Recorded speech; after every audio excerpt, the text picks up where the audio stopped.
अस्सलामुअलैकुम, welcome to my YouTube family. उम्मीद है आप सब खैरियत से होंगे। अगर आप मेरे चैनल पर न्यू हैं तो सबसे पहले मेरे चैनल को सब्सक्राइब कर दीजिए और बेल आइकन ज़रूर दबाइएगा। छोटी बच्चियों को फ्रॉक्स तो हम अक्सर पहनाते हैं, लेकिन आज ये जो कमीज़ में सी रही हूँ ये बना के देखें और फिर पहनाएं, किसी प्रिंसेस से कम नहीं लगेंगी। तो चलें फिर हम इसकी करते हैं कटिंग, जो कि बहुत ही ईजी है। और ये देखें, मैंने इतना ही कपड़ा लिया है जो शर्ट का है। इसकी लंबाई और चौड़ाई तकरीबन उतनी ही ली है। तो मैं आपको बता देती हूँ मैंने कितनी ली है। ये देखें, जो खुली साइड है वो मैंने एक तरफ रखी है और इसकी टोटल लेंथ मैंने 23 इंच की ली है। देखें 23 इंच की टोटल लेंथ है। 3 से 4 साल के बच्चे का ये नाप है। और फिर ये देखें, मैं खुली साइड जो है ना सामने की तरफ रखूँगी और बंद साइड अपनी तरफ, जहाँ से मैंने नाप लेना है। 5.5 इंच के मैंने शोल्डर्स लिए हैं, क्योंकि छोटी बच्ची के, बड़ों के तो 7 इंच के होते हैं, तकरीबन 7 से 8 इंच फिर। और इसके आर्म होल्स जो हैं 1 इंच में बढ़ाऊंगी। 5.5 था तो ये कितना हो जाएगा 6.6 इंच। जो आर्म होल होते हैं हम 1 इंच बढ़ाते हैं कंधों के नाप से। ये देखिए, अब मैं सीधी लाइन खींच लेती हूँ। ये देखिए, अब मैं चेस्ट का नाप लूँगी तो 6.5 इंच में चेस्ट का नाप लूँगी और फिर उसमें 1.5 इंच बढ़ाऊँगी, यानी 1.5 इंच का इजाफा करूँगी कटिंग का। यानी सिलाई का जो साइज़ है वो 6.5 इंच है और कटिंग का साइज़ फिर 1.5 इंच बढ़ा दूँगी। ये देखें, तो अब मैं इसका फिर चेक करूँगी गैप, यानी कि जो हम चाक बनाते हैं ना उसका गैप कितना होना चाहिए। बड़ों का जो है वो हम रखते हैं 12 इंच या फिर से ज़्यादा 14 इंच रखते हैं, लेकिन चूँकि बच्ची है छोटी तो उसका हम फिर 8 इंच रखेंगे। तो 8 इंच का जो आधा होगा 4 इंच, एक 4 इंच पे निशान लगाऊंगी, एक 8 इंच पे। तो ये देखिए, गैप भी मैंने कर लिया। अब वेस्ट का नाप जो होगा हमारा 6 इंच होगा, यानी कि मैंने सिर्फ आधा इंच कम किया है चेस्ट से। वेस्ट का निशान ये देखिए 6 इंच लगा दिया मैंने। कमर, यानी कि इसे कमर कहते हैं। और इसके बाद सीधी लाइन खींचूंगी। स्केल यूज़ करने से आसानी हो जाती है कि हमारी लाइन ज़रा स्ट्रेट बनती है। और उसके बाद अब मैं हिप्स का नाप लूँगी। तो हिप्स का नाप मैंने 7 इंच लिया है और एक्स्ट्रा जो कटिंग का नाप है सिर्फ 1 इंच बढ़ाया है। जो चेस्ट और वेस्ट फिर हम कटिंग का कपड़ा निकालते हैं ना, तो उसमें हिप्स का हम कम लेना पड़ता है हमें नाप। सिर्फ 1 इंच मैंने लिया है। और उसके बाद ये देखें, अब मैं कटिंग का भी निशान लगा दूँगी और इन लाइन्स को मिला दूँगी। फिर ये देखें, इस लाइन से फिर मैं कटिंग करूंगी और दूसरी लाइन पे मैं सिलाई करूंगी।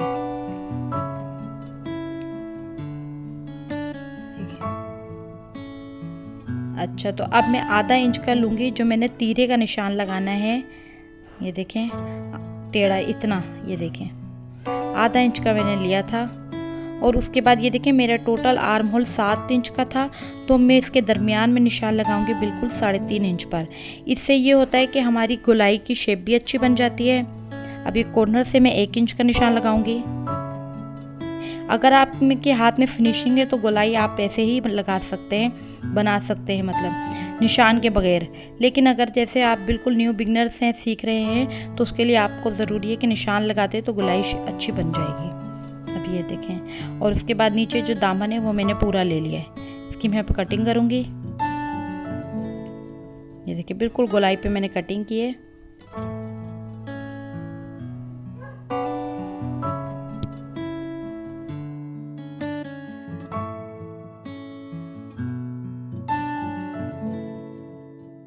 ये देखिए, बीच में से भी मैं कट लगा दूंगी।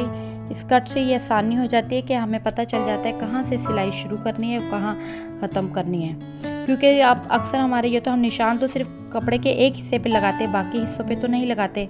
उससे ये हो जाता है कि आप कोई भी पीस उठा लेंगे तो आपके निशान से ही पता चल जाएगा यहीं तक सिलाई लेके जानी है। तो मैंने बैक पीस अलग कर दिया है और ये फ्रंट पीस छोड़ा है। अब इसकी मैं दोबारा कटिंग करूँगी। ये देखें, इसके आर्म होल जो होता है, जो फ्रंट पीस होता है, उसका आधा इंच और गहरा काटना पड़ता है हमें। ये देखें, आधा इंच का मैं निशान लगाऊंगी अंदर गहराई में। ये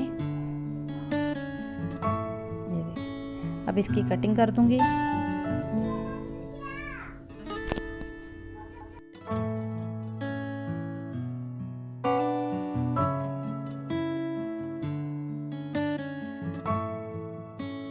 ये देखो, हर जगह से मैंने टक लगा दिए हैं तीनों साइड से। और अब मैं स्लीव्स की कटिंग करूँगी। स्लीव्स का कपड़ा भी तकरीबन मैंने तैयार ही रखा हुआ था, लेकिन फिर भी मैं बता दूँगी कि इसकी लंबाई और चौड़ाई मैंने कितनी ली है। ये असल में पीस बहुत बड़ा था तो मैं मुश्किल होती फिर अलग अलग पीस काटने की, तो इसीलिए मैंने तैयार आपको दिखा रही हूँ। टोटल लेंथ मुझे 12 इंच ली है मैंने, जिसमें से 1 इंच फोल्ड हो जाएगा और 11 इंच की तैयार हो जाएंगी। ये देखिए खुली साइड में सामने की तरफ रखूँगी वही, और ये देखिए टोटल 7 इंच की इसकी चौड़ाई है। और यहाँ से देखिए मैं 2 इंच का कपड़ा लूँगी, यहाँ से ये देखिए 2 इंच का निशान लगाया मैंने ये, और उसके बाद तिरछी लाइन लगा दूँगी। ये देखें, ये देखें, ये इससे ये होगा हमारी शेप अच्छी बन जाती है इस लाइन बनाने से। ये देखें बिल्कुल इसी तरह से मैं लाइन बनाऊंगी। ये थोड़ा सा यहाँ से ऊंचा और नीचे मिला दूंगी। इस तरह हमारे स्लीव्स की जो शेप होती है वो अच्छी बन जाती है। और नीचे की देखिए चौड़ाई मुझे कितनी चाहिए, तकरीबन देखिए 4 इंच की चौड़ाई चाहिए, और 1 इंच में फिर कटिंग कर रखूंगी कपड़ा। ये देखिए जो कटिंग वाली सिलाई का नाप था ना, उसे मैं इससे मिला दूंगी कटिंग वाले, और जो सिलाई का नाप है ये इसको इससे मिला दूंगी। ये देखें, अब कटिंग कर लूंगी।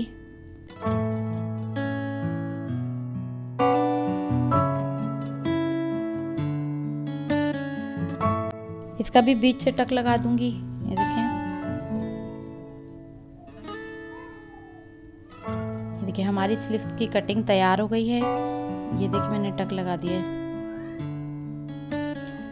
चलिए अब हम बकाया काम करते हैं। ये देखिए ये इसका पीस है, फ्रंट पीस या बैक पीस कोई सा भी ले लें आप। तो इसकी दामन की लंबाई हमने हमारी टोटल 17 इंच की थी, तो हमें 17 इंच की ही पट्टी चाहिए, जिसकी लंबाई 17 इंच की होगी और 1 इंच चौड़ी पट्टी होनी चाहिए। 2 पट्टियाँ निकाल लेंगे हम ऐसी। ये देखिए 17 इंच की, और इसकी चौड़ाई 1 इंच की होगी। देखिए 1 इंच चौड़ी मैंने पट्टी काट ली।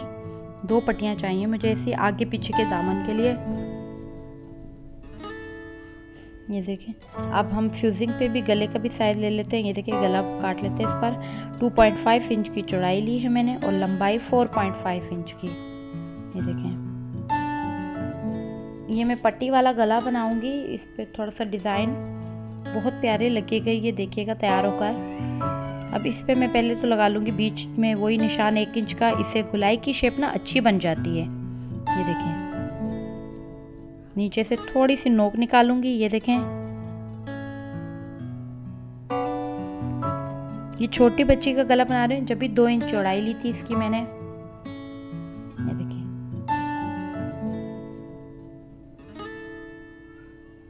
अब इसके दूसरी साइड पे भी इसी तरह निशान लगा लूंगी मैं।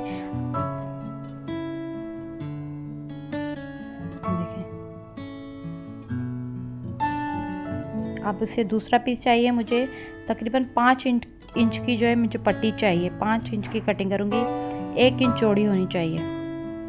देखिए 1 इंच चौड़ी पट्टी मैंने काट ली। ये देखिए तैयार हो गया हमारा। अब इसे मैंने एक एक्स्ट्रा कपड़े पे चिपका लिया। कोशिश किया करें कि इसी की मैचिंग का कपड़ा हो, वरना बहुत बुरा लगता है अलग से कपड़ा कोई लगाएं तो। ये देखिए इस तरह से मैंने चिपका लिया है। अब इसे इस्त्री से मैं बिठा दूंगी, इसके साइड्स मोड़ दूंगी। और सबसे पहले तो इसकी मैंने कटिंग सिलाई करनी है सॉरी इस पर। ये देखिए ऐसे ऐसे फोल्ड करते जाएं और इस पर सिलाई करते जाएं। ये देखें,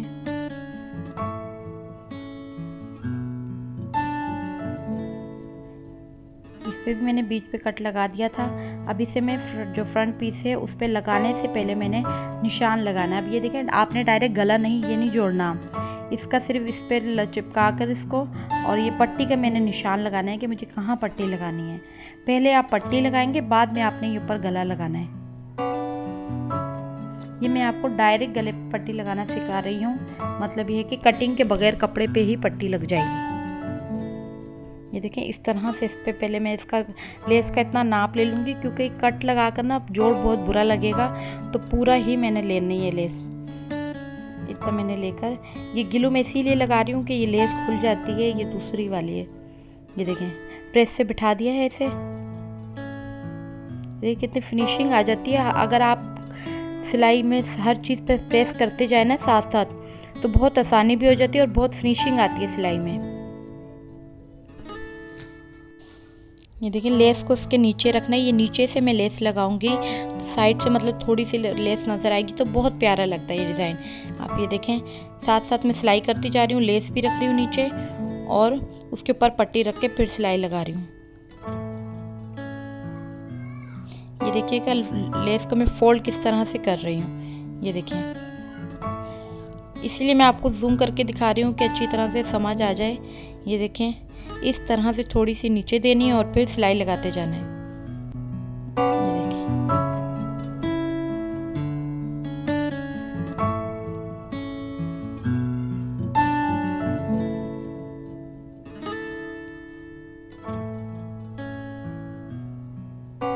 ये देखिए पहले हमने पट्टी लगा दी और अब मैं इसके ऊपर बिल्कुल जो मैंने कट तो लगाया वही है, तो हमें अंदाजा है कि कहाँ से जोड़ना है, कट पे कट रख के। अब मैं बिल्कुल ये जो लाइन नज़र आ रही है ना आपको पेन का निशान, इसी पर ही सिलाई चलानी है बिल्कुल। ये देखें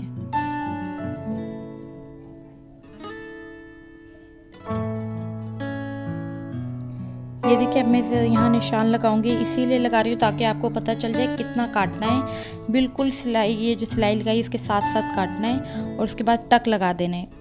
ध्यान रखिएगा कहीं सिलाई पे टक ना लग जाए। तो उसके बाद अब देखिए मैं फ़ोल्ड करूँगी और फिर इसे इस्त्री से बैठाना है। ये देखें पहले इसको खूब फोल्ड कर दें अच्छी तरह से। ये देखें अब मैं इसे प्रेस से बिठाऊँगी, तो ये देखें कितनी फिनिशिंग आ जाती है प्रेस करने से।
ये देखिए दोनों सीधे साइड के कपड़े रखे हैं एक दूसरे पर और फिर इसके शोल्डर पे देखिए सिलाई लगा दूंगी।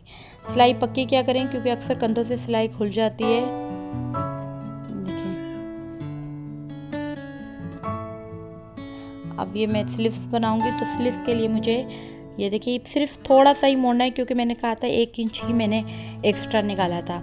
और ऊपर से लेस लगा दूंगी। बारीक सिलाई से इसलिए फ़र्क नहीं पड़ा इतना क्योंकि लेस लगानी थी ऊपर, वरना अच्छी लगती है अगर आप चौड़ी चौड़ी सिलाई करें। ये देखें इसके ऊपर जब मैं लेस लगा दूंगी तो ये सिलाई तो छुपी जाएगी। ये देखें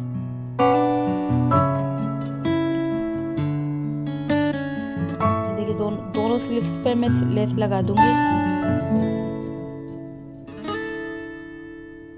अब इसे ज्वाइंट कर दूंगी। मैंने स्लीव से भी कट लगाया था, उस कट को सिलाई पे रख के जब करेंगे तो बिल्कुल फिक्स हो जाता है। ये देखें दोनों बाजू इसी तरह से जोड़ लेंगे हम शर्ट से। ये देखिए बिल्कुल इस तरह से। इसके बाद अब मैं फिटिंग करूंगी। ये देखिए जितना मैंने 1.5 इंच का रखा था इजाफा, तो इतना ही मैं करूंगी, मोड़ूंगी। ये देखिए दोनों साइड की लगा दी मैंने सिलाई। वैसे तो अगर सही साइज़ की बनाएं, फिटिंग सही करें तो फिर सही रहता है, वरना आप ना पहले ही पहना के चेक कर लिया करें, उसे ये पता चल जाता है, पहले ही खोलने आसानी हो जाती है दामन बनाने से पहले। तो अब मैं दामन पट्टी लगाऊंगी जो मैंने अलग से काटी थी 17 इंच की। तो ये देखें दामन पट्टी लगा दी मैंने, दोनों साइड पे लगा दूंगी मैं, और उसके बाद इसे प्रेस से बिठा दूंगी। प्रेस से बिठाने से झोल नहीं आता और बिल्कुल फिनिशिंग से बनता है। और मैं ना दामन भी और चाक सब कुछ ना पहले ही प्रेस से सेट कर लेती हूँ। उसके बाद सिलाई करना इतना आसान हो जाता है, और हमारे दामन ना बड़ा छोटा भी नहीं होता। अक्सर ऐसा होता है कि अगर सेटिंग ना करो, पहले प्रेस से ना बिठाओ, तो बड़ा छोटा भी हो जाता है, और मेरे साथ तो ये मसला बहुत ही होता था। तो ये देखें मैंने प्रेस से पहले बिठा दिया, उसके बाद सिलाई करना तो इतना आसान काम है। ये देखिए मैं आपको करीब से दिखा रही हूँ चाक बनाना किस तरह से बनाना है।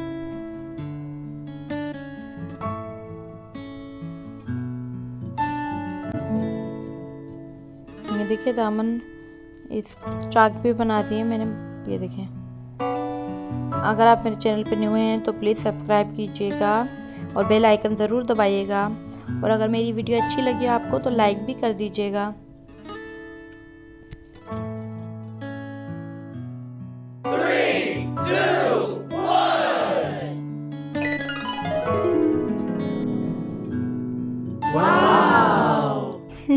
देखिए कितनी प्यारी सी शर्ट तैयार हुई है। हम अपने बच्चों को फ्रॉक तो पहनाते रहते हैं, एक बार ये शर्ट भी ट्राई कीजिएगा, आपकी गुड़िया बिल्कुल प्रिंसेस लगेगी, ये पहनकर बहुत ज़बरदस्त लग रही है। तो नई वीडियो आने तक के लिए अल्लाह हाफिज़।